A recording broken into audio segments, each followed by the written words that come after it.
Hello students, welcome to Best Education Classes. In today's video, we are going to discuss the appreciation of the poem All the World's a Stage by William Shakespeare. So first of all students, let me remind you that whenever you write appreciation, जो आपको questions दिए होते हैं उन questions में आपको कुछ points दिए होते हैं, तो सिर्फ आपको उन points को consider करके लिखना है, ना कि point wise लिखना है. You have to compulsorily write the appreciation in paragraph form.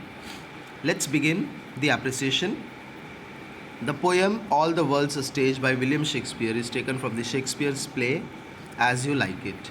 So William Shakespeare का एक बहुत ही फेमस प्ले है, यानी कि स्टेज ड्रामा आप बोल सकते हो, नाटक बोल सकते हो उसे, जिसका नाम है एज यू लाइक इट. उसमें से ये monologue all the world's a stage लिया है.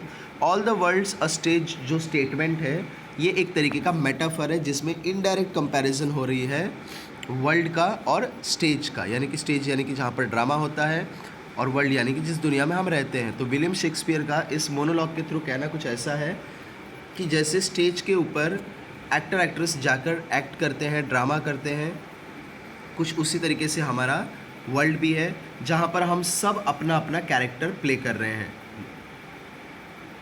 It is a monologue by one of the characters in the play.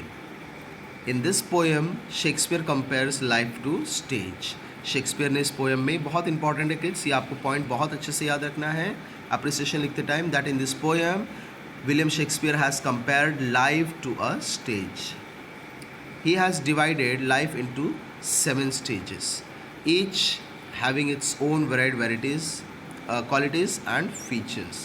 So 7 stages बताए हैं एक पर्सन के लाइफ का विलियम शेक्सपियर ने, और हर स्टेज पर कुछ अलग अलग क्वालिटीज़ रिक्वायर्ड होती हैं और उस स्टेज की अलग अलग कुछ बातें होती हैं, फीचर्स होती हैं, कुछ स्पेशलिटी होती है. The theme of the poem is the cycle of life. जो लाइफ का साइकिल होता है, लाइफ के बारे में पोएट ने इसमें बताया, वही हमारा थीम भी है.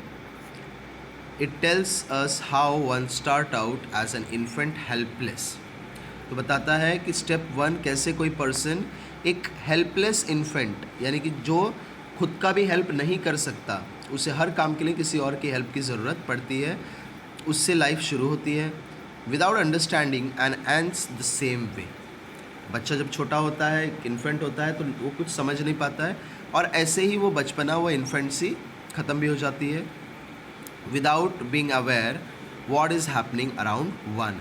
तो इन्फेंट जो होता है उसे कुछ नॉलेज, कुछ आइडिया नहीं होता है, क्योंकि उसकी ब्रेन इतनी डेवलप नहीं होती है कि उसके आसपास क्या चल रहा है, लोग क्या बातें कर रहे हैं, क्या हो रहा है, वो कुछ भी समझ पाए. The poem is written in a blank verse. There is no rhyming scheme, but there is instead rhythm of 5 beats in each line. तो ये पोएम जो है वो फ्री वर्स है, इसमें किसी भी तरीके का राइमिंग स्कीम या राइमिंग वर्ड्स का यूज़ नहीं हुआ है. बट पोएम में अगर आप देखो तो हर लाइन जो है उसमें 5 बीट्स है, क्योंकि ये मोनोलॉग है. There are many figure of speech. Poem में थ्रू आउट ही has used amples and amples of figure of speech like simile, alliteration, repetition, but the one that stands out is metaphor. तो simile, alliteration और repetition जैसे rhyming scheme का तो use हुआ है, but most importantly metaphor यानी कि indirect comparison का यूज़ हुआ है.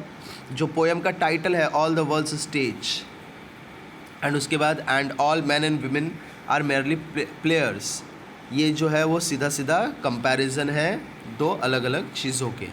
जैसे कि यहाँ पर वर्ल्ड को और स्टेज को कंपेयर किया, यानी कि लाइफ को और स्टेज को, एंड यहाँ पे मैन एंड वुमेन को प्लेयर्स से, खिलाड़ियों से, किरदारों से कंपेयर किया है. अब पोएम का स्पेशल फीचर्स हम देखेंगे. The special feature of the poem is imagery. तो पोएम में बहुत सारा इमेजिनेशन यूज़ किया है, इसलिए इमेजरी इसमें यूज़ हुआ है.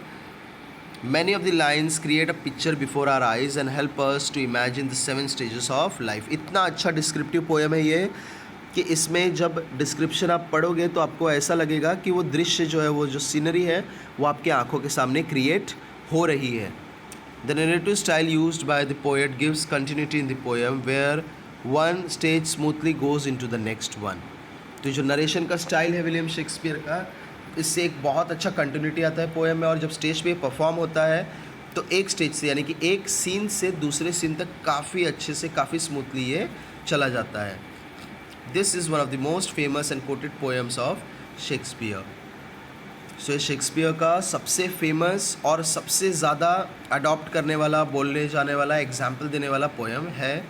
और पोएम पूरा का पूरा मेटाफरिकल है, यानी कि मेटाफर है. ये सारा का सारा कंपैरिजन ही हो रहा है इसमें. अब आपका फेवरेट लाइन क्या है? तो आपका फेवरेट लाइन डिफ़र कर सकता है मेरे वाले से. The favourite line is all the world's a stage and men and women are merely players.